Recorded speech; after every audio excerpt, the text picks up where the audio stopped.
Donc, on a un exercice ici où on a posé une fonction cos carré de x plus sinus carré de x. Alors dans votre énoncé, c'est marqué que le but de cet exercice, c'est de redémontrer que cos carré de x plus sinus carré de x, ça fait 1. C'est ça le but de l'exercice. Alors ici, on commence sympathiquement, on a une fonction comme ça, et on vous dit, première question, calculer f de 0. Donc f de 0, normalement, ça devrait aller pour tout le monde, je pense. Donc calcul de f de 0.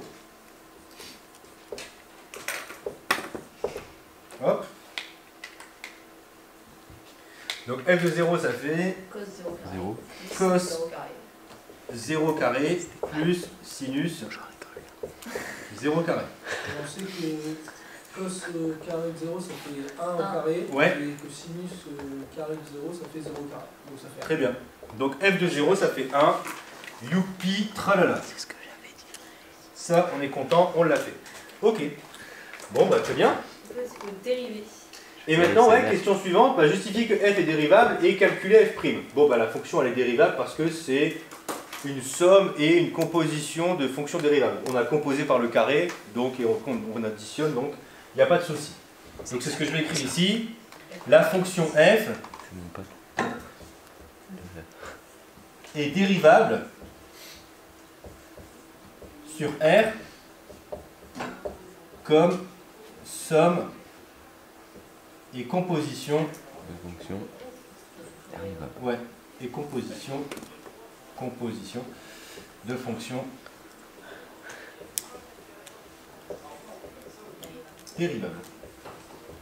Et là, qu'est-ce qu'on va écrire du coup? Bah, voilà, pour tout x appartenant à grand R, bah, f' de x, qu'est-ce que ça va être? C'est 2u plus 2u'. Ouais, ici c'est bien la forme u puissance n. Et donc ça va être, enfin u carré, ça va être 2u'. Donc je vais avoir 2 fois u', c'est donc la dérivée de cos, c'est moins sin. Sin x. Fois cos x. Et l'autre morceau c'est plus pareil, mais ça va être un peu symétrique quoi. 2 cos x sin x. Ouais, c'est un peu symétrique comme formule. Sauf que, attention. Et là, Attention. Attention. Ça fait moins 2 cos sin x. Ouais, le moins je peux le basculer devant. Et du coup, ça fait 0. Ouais, parce que tout le monde remarque bien que ça, enfin ça fois ça, c'est pareil que ça fois ça, mais avec un moins devant. Donc ça fait 0. tout ça nul. Ok? Donc pour tout x appartenant à grand R, la dérivée elle est nulle. Donc qu'est-ce que je peux, question 3, conclure? Qu'est-ce qu'on peut dire sur la fonction du coup?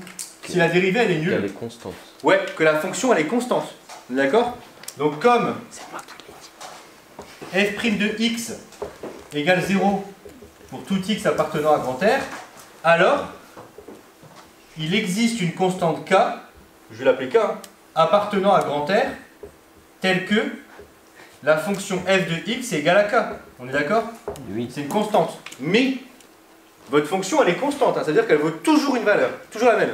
Et vous? Oui. On a déjà calculé avant. Et nous on a calculé effectivement en une valeur de x et ça vaut 1, donc votre k ici vaut 1. Donc ici vous venez de montrer que, enfin, oui, par ailleurs, ce que je vais mettre ici, par ailleurs, f de 0 égale 1, donc k égale 1, et qu'est-ce que vous venez de conclure ici? Bah que pour tout x appartenant à R, f de x est égal à k avec k qui vaut 1, et donc ça veut dire que quand vous concluez, conclusion, pour tout x appartenant à grand R, comment on va conclure? Bah c'est quoi f de x? C'est cos carré de x plus sinus carré de x. Donc vous avez cos carré de x plus sinus carré de x, donc ça c'est f qui vaut 1. Donc vous venez de redémontrer la formule trigo là en fait. C'est magnifique. Et donc ça c'est ce qu'on appelle une démonstration analytique, parce qu'en fait on utilise l'analyse, on utilise les fonctions pour démontrer ça. Alors c'est pour ça que j'ai laissé un petit peu de place ici, parce que je voulais vous démontrer, enfin, je voulais vous montrer comment retrouver la formule autrement que de manière analytique, plutôt de manière géométrique.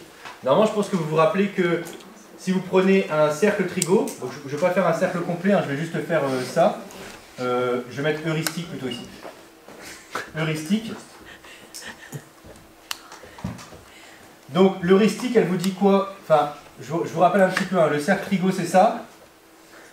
Hop, là ça vaut 1, là ça vaut 1, hop, vous prenez un angle au pif, hein, par exemple celui-là. 90. Bah si je prends 90, c'est pas trop au pif. Hein. Donc là c'est x. Donc je vous rappelle que ici, qu'est-ce qu'on lit? Là c'est quoi comme valeur? Racine de 3 sur 2. 1 demi. N'importe quoi. Je sais pas, Un demi. sinus et rho et sinus. Bah, c'est un angle qui vaut x, donc là À c'est... cause du x. Merci. Ah ouais, mais aussi. Bah ouais, mais. Et là c'est sinus x. Moi, Je connais pas l'angle, je rappelle. J'ai voulu tenter un truc. Et donc ici, vous voulez montrer que cos carré plus sinus carré, ça vaut 1. Mais en fait, si vous remarquez un petit peu, je vais vous poser quelques points, vous allez voir. Donc là, c'est le point O. Je vais le laisser O. Là, je vais l'appeler M, ce point-là. Et celui-là, je vais l'appeler H. D'accord? Qu'est-ce que vous remarquez en fait dans le triangle? Ouais, dans le triangle rectangle. Enfin, ouais, dans les triangles MOH. Rectangle. H. Ouais, en H, on a, d'après le théorème de Pythagore,